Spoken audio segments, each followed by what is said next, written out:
নবী করিম সাল্লাল্লাহু আলাইহি ওয়াসাল্লাম বলেছেন, পৃথিবীতে যত খুন হবে কিয়ামত পর্যন্ত, মনোযোগ রাখেন, পৃথিবীতে কিয়ামত পর্যন্ত যত খুনের ঘটনা ঘটবে, সমস্ত খুনের পাপের একটা অংশ কাবিলের আমলনামায় যুক্ত করা হবে।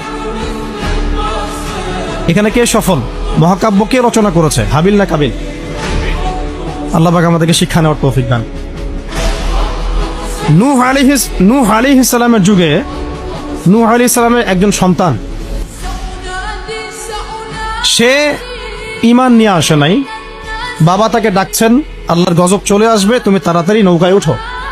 সে বলছে যে আমি নৌকায় উঠবো না, আমি পাহাড়ের উপর উঠে যাব। ইয়াসিমুনি মিনাল মা, পাহাড় আমাকে পানি থেকে বাঁচাবে। নূহ আলাইহিস সালাম পিতা হয়ে ব্যাকুল আর্তনাদ, বাবা আজকে এই আযাব কাউকে বাঁচাতে পারবে না, তাড়াতাড়ি নৌকায় উঠ। তো সে নৌকায় উঠলো না, জীবন সেও দিল। এবং নূহ আলাইহিস সালাম কান্নাকাটি করছেন আল্লাহর কাছে, আল্লাহ ইন্নাহু মিন আহলি, সে আমার পরিবারের একজন, তাকে মাফ করে দাও। আল্লাহ রাব্বুল আলামিন বলছেন লাইসা মিন আহলিক, সে তোমার পরিবারের কেউ না। এখানেও নূহ আলাইহিস সালামের পুত্র নবীর সন্তান জীবন দিলেন, কিন্তু মহাকাব্য রচিত হলো না। কথা কি বুঝতে পারছেন? মহাকাব্য রচিত হলো না। এভাবে লূত আলাইহিস সালাম যাচ্ছেন, কারণ আপনারা জানেন লূত আলাইহিস সালাম এসেছিলেন সাদুম জাতির জন্য নবী হিসেবে।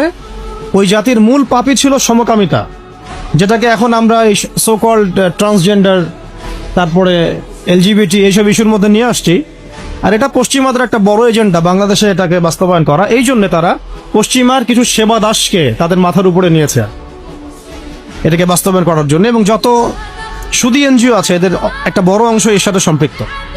কয়দিন পরে যদি দেখা যায় যে ক্লাসরুমের মধ্যে আপনারা বসে আছেন, ডানে বামে এলজিবিটি লোকজন বসে আছে, অবাক হওয়ার কিছু নাই।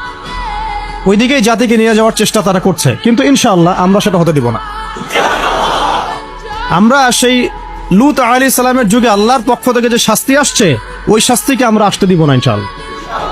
তোমরা ওই শাস্তি আনার ব্যবস্থা করবা, এই জাতিকে সমূলে ডোবানোর ব্যবস্থা করবা, এটা আমরা হতে দিব না। লূত আলাইহিস সালাম দাওয়াতের কাজ করেই যাচ্ছেন, তাদের কওম সেটা শুনছে না। মূল পাপ ছিল তাদের সমকামিতা, হোমোসেক্সুয়ালিটি।